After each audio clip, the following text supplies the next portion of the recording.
Excellence Online. Subscribe to our channel now for more educational videos and press the bell icon for more updates. सलाम, this is doctor Rizwan. इस video lecture में हम बात करेंगे solution के बारे में, कंसंट्रेशन के बारे में और कौन कौन से मेथड्स हैं जिनसे हम कंसंट्रेशन को मेजर कर सकते हैं। तो सबसे पहले हम बात करेंगे सॉल्यूट की, फिर सॉल्वेंट की और उसके बाद फिर सॉल्यूशन की। सॉल्यूट हम उस पार्ट को कहते हैं जो सॉल्यूशन के अंदर माइनर फ्रैक्शन में हो, कम मिकदार में। सॉल्यूशन के अंदर जो चीज कम मिकदार में होती है उसे हम कहते हैं सॉल्यूट, और जो ज्यादा मिकदार में होती है उसे हम कहते हैं सॉल्वेंट। और यूजुअली हम जो यूनिवर्सल सॉल्वेंट यूज करते हैं वो सबको पता है वाटर होता है। ठीक है, आगे बढ़ते हैं। Solute, minor fraction of solution. Solvent, major fraction. जो सॉल्यूशन का जो मेजर पार्ट है, जो सॉल्यूशन में ज्यादा मिकदार में पाया जाता है उसे हम सॉल्वेंट कहते हैं, और जो कम मिकदार में होता है उसे हम कहते हैं सॉल्यूट। और इन दोनों का जो होमोजीनस मिक्सचर होता है उसे हम कहते हैं सॉल्यूशन। होमोजीनस का मतलब ये है सेम कॉम्पोजिशन, यानी जब सॉल्यूट और सॉल्वेंट मिलते हैं ना तो दो तरह के हमारे पास मिक्सचर बनते हैं। एक होमोजीनस होता है जिसे हम सॉल्यूशन कहते हैं, और एक हेट्रोजीनस होता है जिसे हम कहते हैं सस्पेंशन। होमोजीनस से मुराद ये है कि सॉल्यूट और सॉल्वेंट दोनों मिलने के बाद एक ही स्टेट में आ जाएं। सबसे बेस्ट एग्जांपल है आपके पास सॉल्ट वाटर की। जब आप नमक को पानी में हल करते हैं तो इसके बाद नमक पूरी तरीके से पानी में हल हो जाता है, घुल मिल जाता है, ठीक है ना, और दोनों कंबाइन होके, नमक और पानी कंबाइन होके एक सिंगल लिक्विड स्टेट में आ जाते हैं, तो उसे हम कहते हैं सॉल्यूशन।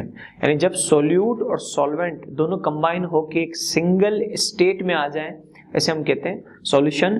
और जब वो सिंगल स्टेट में आ जाएंगे तो फिर हम दोनों को फिल्टर करके अलग अलग नहीं कर सकते। यानी आप नमक को पानी में हल करके उसे आप फिल्टर से गुजारें, जाहिर सी बात है नमक और पानी अलग अलग नहीं होंगे क्योंकि ये दोनों कंबाइन होके अब सिंगल स्टेट में आ चुके हैं।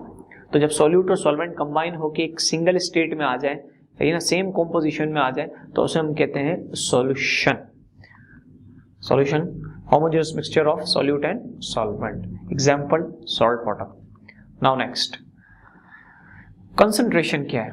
अमूमन हम लैब में जाते हैं तो वहां पर लिखा हुआ होता है कि HCl जो है वो 65% है, 98% है, 40% है, 50% है। तो कंसंट्रेशन का मतलब क्या है? कंसंट्रेशन का मतलब ये है कि आपने सॉल्वेंट के अंदर कितना सॉल्यूट डिसॉल्व किया हुआ है। बेसिकली एग्जांपल लेते हैं, जैसे कि लिखा हुआ है 65% HCl इन 100 ml, यानी आपके पास सॉल्यूशन है 100 ml का जिसके अंदर HCl 65% है। तो उसका मतलब ये हुआ कि 65% अगर HCl है तो 65 ml इसके अंदर HCl है।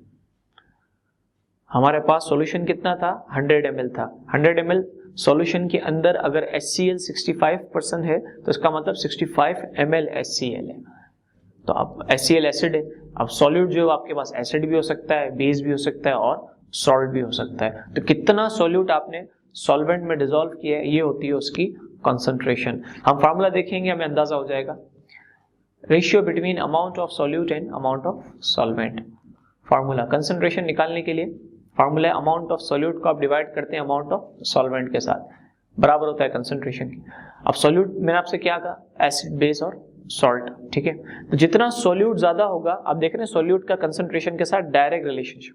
इसका मतलब जितना सॉल्यूट यानी जितना एसिड ज्यादा होगा सॉल्यूशन के अंदर उतना कंसंट्रेशन भी ज्यादा होगी, और जितना सॉल्वेंट ज्यादा होगा यानी यूनिवर्सल सॉल्वेंट वाटर है उतना कंसंट्रेशन कम होगी। तो जब एसिड बेस की मिकदार ज्यादा होती है ना तो हमारे पास सॉल्यूशन कॉन्सेंट्रेटेड होता है, और जब पानी की मिकदार ज्यादा होती है तो सॉल्यूशन लेस कंसंट्रेटेड होता है। इसका मतलब डाइल्यूट होता है, क्योंकि जब पानी ज्यादा हो वो डाइल्यूट होता है, और जहां पर पानी कम हो, एसिड बेस की मिकदार ज्यादा हो, वो कॉन्सेंट्रेटेड होता है। तो फॉर्मूले को देखकर भी हम अंदाजा लगा सकते हैं। नाउ नेक्स्ट, कौन कौन से मेथड्स हैं जिससे हम कंसंट्रेशन मालूम कर सकते हैं।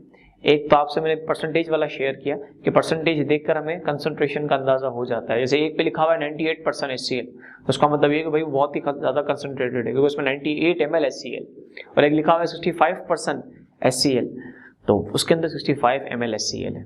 ठीक है ना। तो परसेंटेज के मेथड से जब हम कंसंट्रेशन को डिफाइन करते हैं तो उसे हम कहते हैं फिजिकल मेथड, और जब यूनिट्स में कंसंट्रेशन को एक्सप्रेस करते हैं तो उसे हम कहते हैं केमिकल मेथड।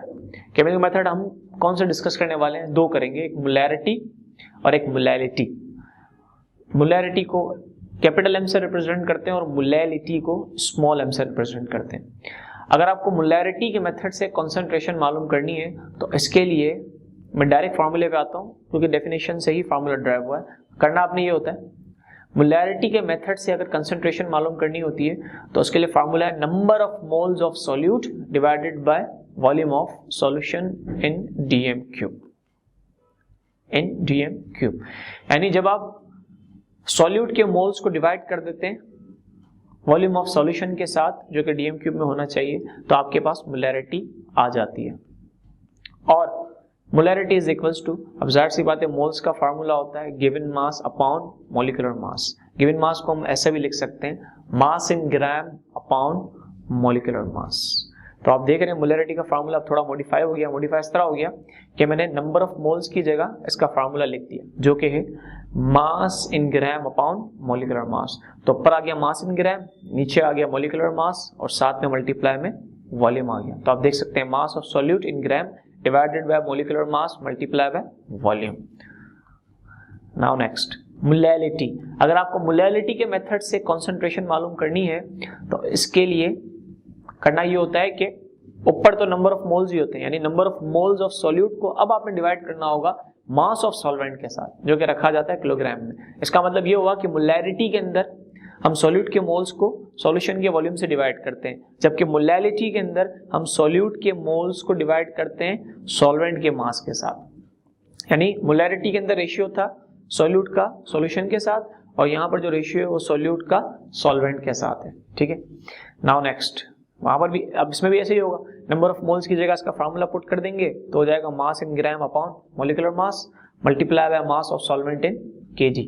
अच्छा, न्यूमेरिकल्स में जब हम आते हैं तो ऐसा होता है कि हमें सॉल्यूट का मास भी दिया हुआ होता है और सॉल्वेंट का मास भी दिया हुआ होता है। तो एक बात आपको पता होनी चाहिए कि सॉल्यूट को तो ग्राम में ही रखना है, लेकिन सॉल्वेंट का मास अगर ग्राम में दिया हुआ है तो उसे 1000 से डिवाइड करके किलोग्राम में कन्वर्ट करना है।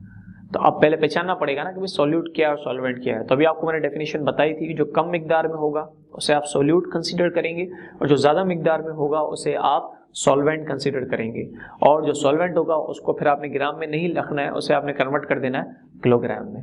तो इस तरह से हमने कंसंट्रेशन को डिस्कस किया, और फिर दो मेथड, फिजिकल और केमिकल मेथड के बारे में आपको मैंने बताया, और केमिकल मेथड में हमने दो मोलैरिटी और मोलैलिटी के टॉपिक्स को डिस्कस किया।